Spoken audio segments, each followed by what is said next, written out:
अभिमानं सुरापानं गौरवं रोरोस्तथा प्रतिष्ठा सुकरीविष्ठा त्रयं त्यक्त्वा सुखी भवेत्। नीति कहती है कि जिस मनुष्य को अपने जीवन में सुख चाहिए उसे इन चीज़ों से दूर रहना होगा। कौन सी चीज़ों से? श्लोक है, अभिमानं सुरापानं गौरवं रोरोस्तथा प्रतिष्ठा सुकरीविष्ठा त्रयं त्यक्त्वा सुखी भवेत्। किसी भी चीज़ का अभिमान, चाहे वो ज्ञान का अभिमान हो या पद का अभिमान हो या संपत्ति का अभिमान हो, वैभव का अभिमान हो, कुल का अभिमान हो, जाति का अभिमान हो, अभिमान जीवन में यदि रहेगा हम सुखी नहीं होंगे। अभिमानी को अपमानित होना ही पड़ेगा। इसको अभिमान को सुरापान कहा गया। अभिमानम सुरापानम। अभिमानी व्यक्ति जैसे नशा पिए हुए वाला व्यक्ति होता है और किसी भी नशेड़ी को कोई व्यक्ति सम्मान नहीं देता है। हर लोग इस तरह से उपेक्षा करते हैं, अरे भाई उससे मत बात करो, नशे में है।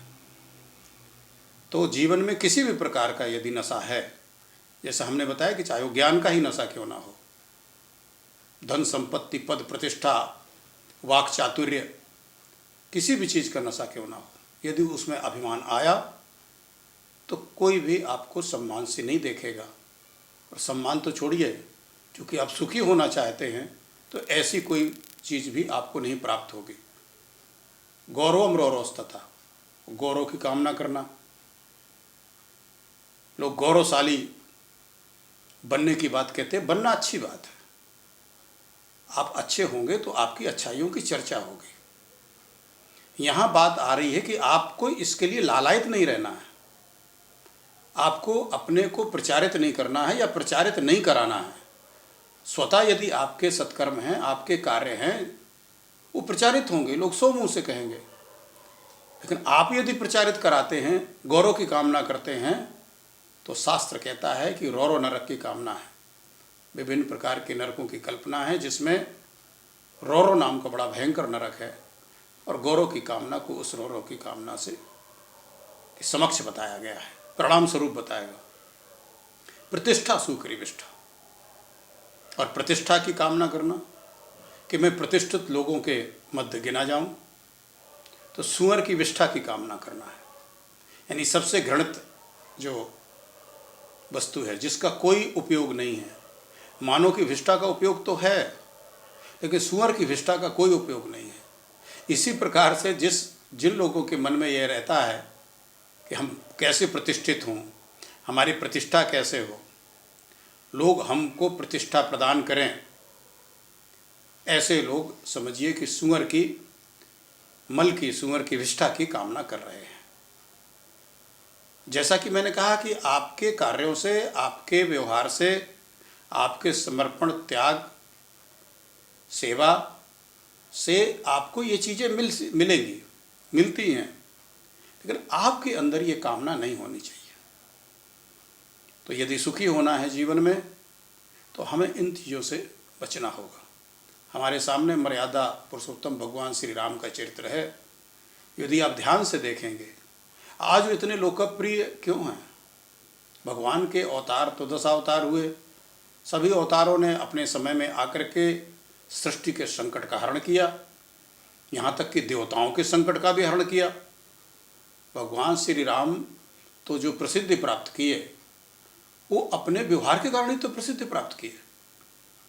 उनके जीवन की एक सामान्य सी घटना है ना, माँ जानकी का अपहरण, परिणाम स्वरूप रावण से पहले तो प्रयास भी कि यदि समझौते से बात चल जाए, बात बन जाए तो युद्ध टाला जा सकता है।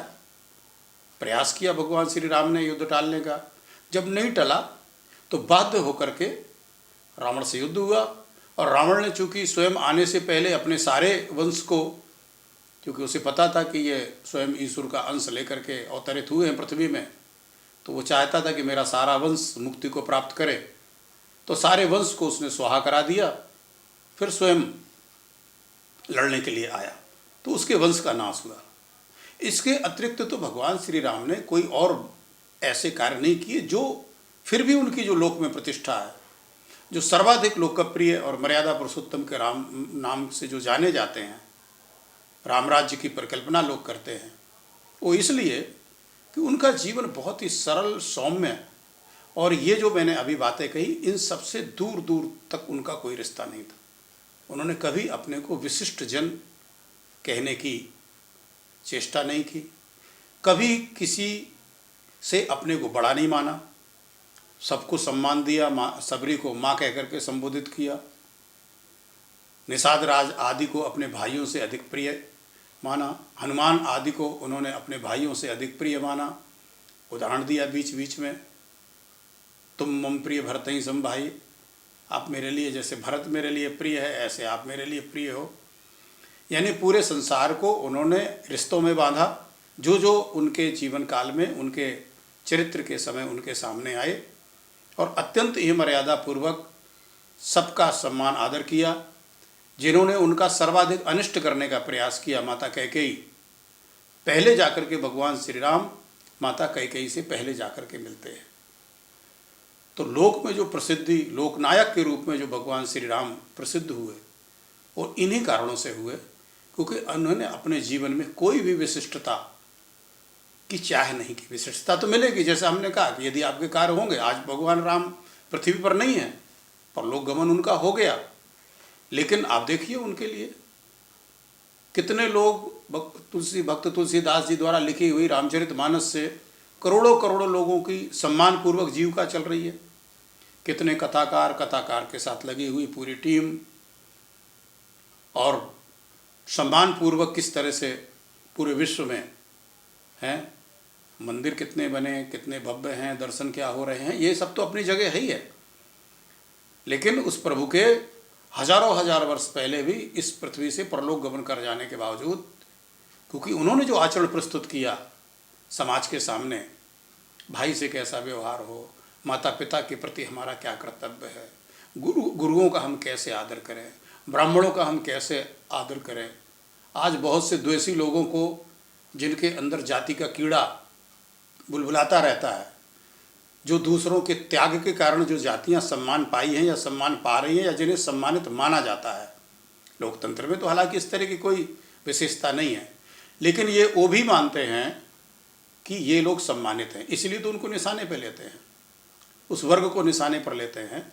उनको भी भगवान श्री राम द्वारा 2-4 जगह कही गई जो उक्तियाँ हैं, जो उन्होंने गाय, ब्राह्मण, संत, देव आदि के विषय में जो उन्होंने अपने अवतार का कारण माना है और जो उन्होंने कार्य किए हैं, उनको बर्दाश्त नहीं कर पाते। तो ऐसे द्वेषी और दुखी लोगों से कोई बहुत अंतर नहीं पड़ना है। उन प्रभु का गौरव, उन प्रभु की प्रतिष्ठा, उन प्रभु का नाम युगों युगों तक, प्रलय के बाद भी, क्योंकि कहा तो ये जाता है कि एक कल्प बीतने के बाद फिर जब चतुर्युगी प्रारंभ होती है, सतयुग, त्रेता, द्वापर और कलयुग, हर युग में भगवान श्री राम का अवतरण होता है। जो विभिन्न राम कथाएं प्रचलित हैं उनमें राम जन्म के हेतु अनेका, एक ते एक विचित्र विवेका, नारद श्राप दीन इकबारा, एक कल्प लगे यही अवतारा। भगवान शिव जो माता पार्वती को राम कथा सुनाते हैं, उसमें भगवान श्री राम के जन्म के अनेक कारण बताते हैं। तो अनेक कारण जो हैं अनेक कल्पों के हैं, कभी नारद के श्राप से, कभी जय और विजय का उद्धार करने के लिए, कभी किसी अन्य कारण से। तो विभिन्न कारणों से भगवान का पृथ्वी पर अवतरण होता है, और हर युग में वो ऐसा आचरण प्रस्तुत करते हैं कि आगे आने वाले समय के लिए वो आदर्श के रूप में स्थापित होते हैं।